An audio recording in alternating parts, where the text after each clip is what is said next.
¿Qué tal? ¿Cómo están? Muy buenos días, tardes o noches. Espero que se encuentren muy bien y sean bienvenidos a un nuevo video. Me presento, mi nombre es Edgar Sánchez Rojas del grado cuarto y del grupo G. Y bueno, como motivo principal de este video es entregar mi producto integrador de la UAC 2, que es hablar sobre un tema visto en dicha unidad. Entonces yo voy a hablar sobre el tema de la importancia del movimiento estudiantil de 1968. Y pues nada, a continuación mi presentación del tema y espero logren entender y que valga la pena este video para lograr obtener una buena calificación. Y sin más que decir, comencemos. Pues bueno, comencemos con el video hablando sobre la democracia, sobre qué es la democracia y sobre las características de la misma. Entonces, lo que sabemos es que la democracia es una forma de gobierno en la cual se fomenta la participación ciudadana a través de una serie de mecanismos legítimos a fin de que se puedan tomar decisiones de tipo política, económica y social y cultural.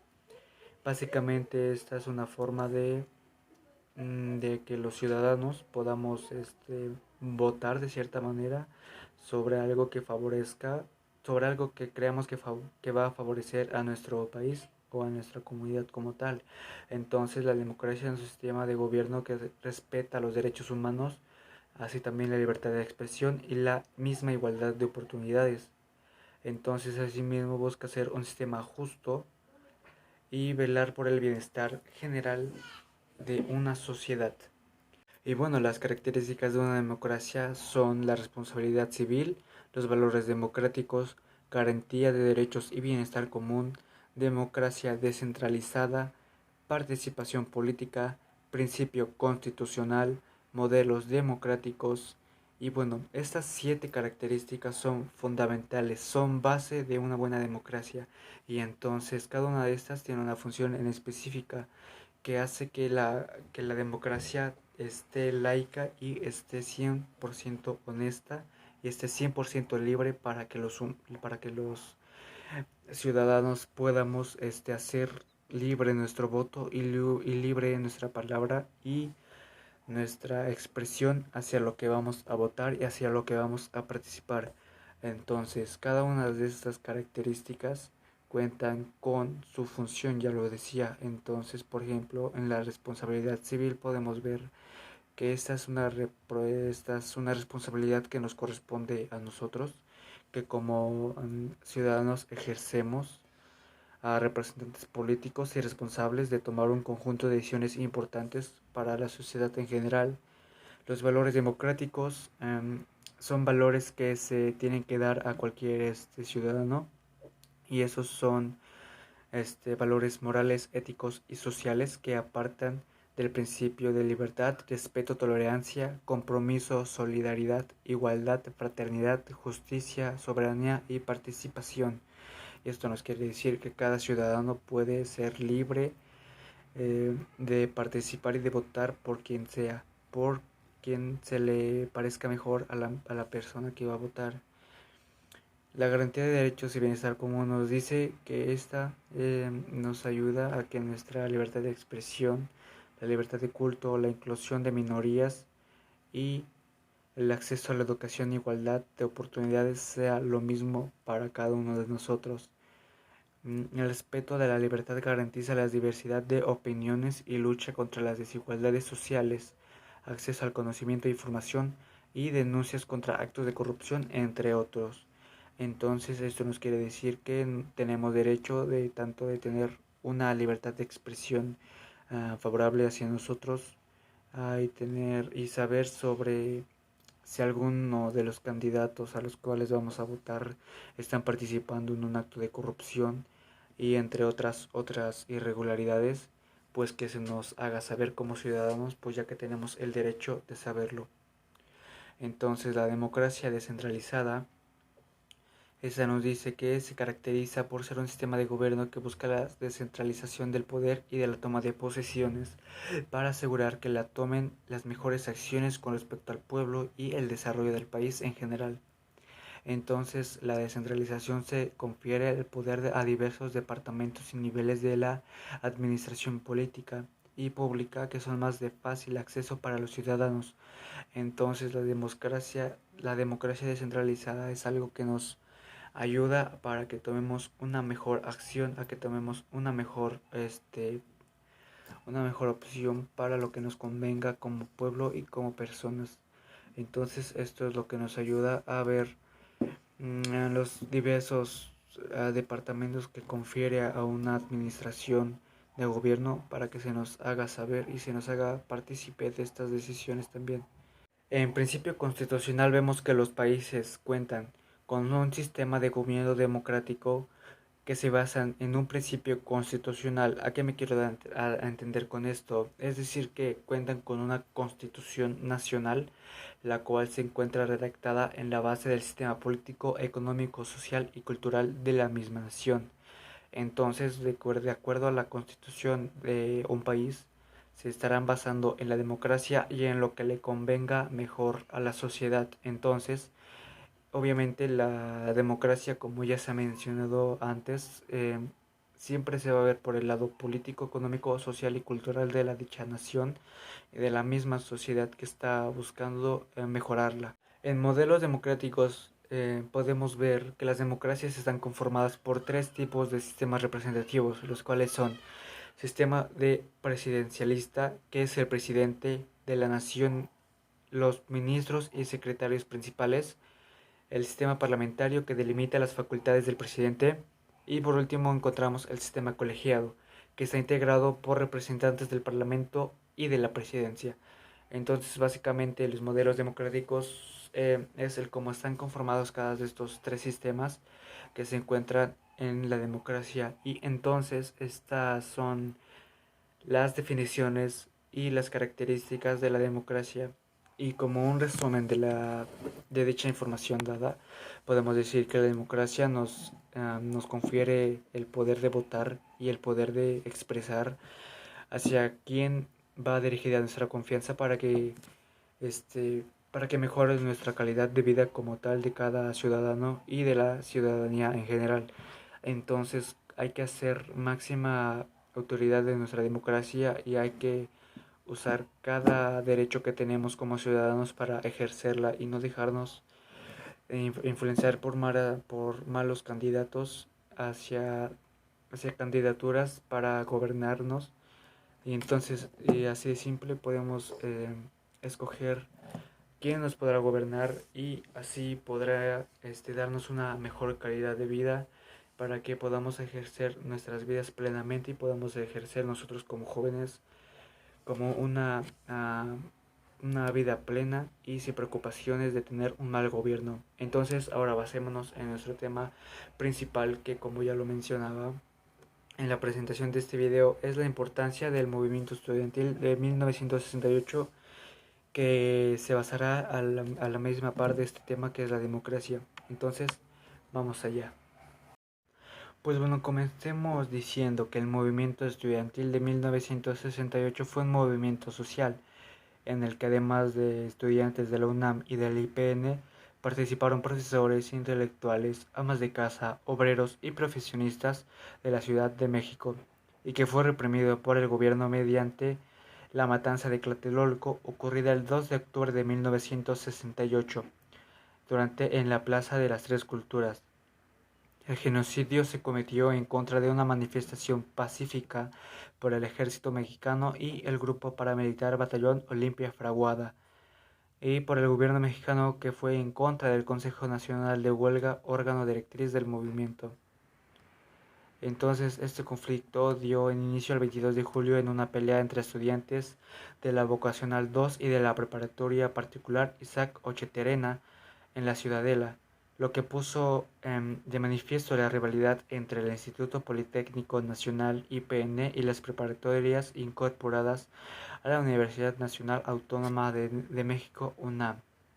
En esta época habían llegado a nuestro país muchos periodistas de todo el mundo, porque México iba a ser la sede de los Juegos Olímpicos que se iniciarían el 12 de octubre, por lo que al gobierno le interesaba que la imagen de nuestro país fuera de paz y cordialidad, ya que todo el sistema político mexicano llegó a extremos asombros, controlando muy bien a todos los medios informativos, porque el gobierno quería aparentar que no había sucedido nada, y promovía con mucho más anaico las Olimpiadas del 68, próximas a celebrarse en México. y que se inaugurarían el 12 de octubre del mismo mes, del 12 de octubre.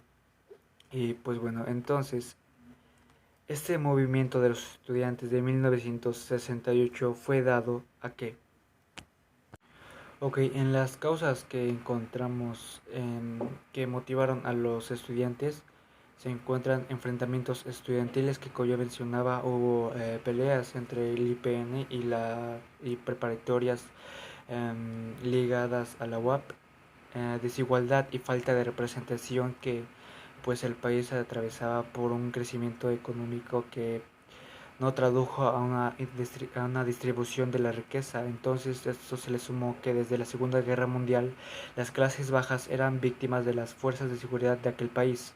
Un factor extra que fue que los estudiantes de clase media no encontraban un representante entre las figuras y espacios políticos de la época. Y estos dos actores sociales fueron protagonistas de las movilizaciones de aquellos días del 68. En otra causa vemos contexto internacional, que esto quiere decir que a puertas afuera en el mundo los estudiantes también encabezaban una serie de movilizaciones que tenían diversos objetivos, como el fin de la guerra de Vietnam en los Estados Unidos o un socialismo con rostro humano en Checoslovaquia. Y lo ocurrido en México no fue un hecho aislado, sino un ejemplo más de jóvenes que quisieron tener protagonismo en una serie de transformaciones o revoluciones que consideraban las necesarias para la sociedad. Y otra causa sería Cuba como Norte, que es un caso puntual de aquellos años y que fue inspirador para jóvenes de distintas partes del mundo occidental, que fue la Revolución Cubana encabezada por Fidel Castro, y era un ejemplo de una revolución, de que una revolución sí era posible. Entonces, juntando todas estas causas, podemos decir que los jóvenes buscaban una manera justa de que se les dieran los derechos partícipes a todas a las distintas clases sociales, ya sean ricos, de clase media, ya sea pobre, que cada una de estas sociedades, pero más las sociedades medias y las clases pobre, digámoslo así, que se le dieran las mismas oportunidades tanto de trabajo y de estudio. Entonces era lo que estos um, jóvenes estudiantes estaban buscando. Y como inspiración podemos ver que la tomaron como Fidel Castro a la revolución cubana. Entonces, al ver esta revolución, ellos pensaron que sí, una revolución sí era posible. Y ahora vemos unas consecuencias del movimiento estudiantil del 68, que fue la transformación que luego del repudio social que recibió el gobierno mexicano como consecuencia de lo acontecido, la llegada de un nuevo presidente, Luis Echeverría, en reemplazo de Gustavo Díaz Ordaz, trajo aparejada una serie de cambios internos. El flamante presidente de aquellos años optó por dejar fuera del poder a todos los funcionarios a la sociedad señalaba como responsables de la masacre estudiantil. Entonces, un nuevo presidente que entró al mandato por Gustavo Díaz Ordaz sacó a todos estos funcionarios que creyeron o que participaron en la masacre de estos estudiantes que lucharon por su bienestar y al parecer lo estaban logrando. Otra consecuencia, críticas y transformaciones, que los estudiantes fueron quienes inauguraron algo nunca antes visto en aquel país, aquí en México, un duro cuestionamiento a quien era presidente de aquel entonces. Pese al descontento social de aquellos años, fue el movimiento estudiantil quien llevó la voz cantante en contra de las autoridades. La violencia y la representación por parte del Estado no hicieron más que convencer y movilizar a otros sectores de la sociedad en reclamo de una serie de transformaciones. Otra consecuencia es masacre, que el número de estudiantes y manifestantes fallecidos de Tlatelolco sigue sin conocerse, pues a los años que han pasado no se sabe muy bien cuántos estudiantes han fallecido, pero se estima que entre 300 y 400 muertes por parte de las fuerzas de seguridad, y a esto se le debe sumar más 1200 detenciones. Entonces, entre todas estas consecuencias que tuvo este movimiento, se encuentra lo peor, que fue la masacre, que fue la muerte y desapariciones de estos estudiantes, que fueron los estudiantes que aún no se encuentran y que aún siguen desaparecidos. Y entonces, más sumando las muertes y las detenciones, pues Es un número grande ya que nuestro país estaba en un muy mal estado y estos estudiantes, que no solo fueron estudiantes, fueron amas de casa, ah, fueron profesores de las mismas escuelas, trataron de luchar por un mejor país, pero al final de cuentas tal vez no lo hayan logrado o tal vez sí, pero al final de cuentas lo que dejan son pérdidas, luchando por un bien común y lamentablemente perdieron la vida luchando por el mismo bien de un país. Entonces, para terminar con este video y para terminar con el tema, podemos decir que el movimiento estudiantil de 1968 sentó las bases para alcanzar las libertades que se gozan actualmente en el país. Entonces, además despertó la conciencia social de la importancia que debe existir en la negociación pacífica entre las autoridades de gobierno y la población. Entonces, para concluir con este tema y para concluir con este video, podemos decir que no podemos quedarnos callados ante cualquier injusticia que estemos viviendo o que veamos en nuestro gobierno, y lo estamos viendo en Colombia, que nos están quedando callados, pero el gobierno los está silenciando de una manera muy fea.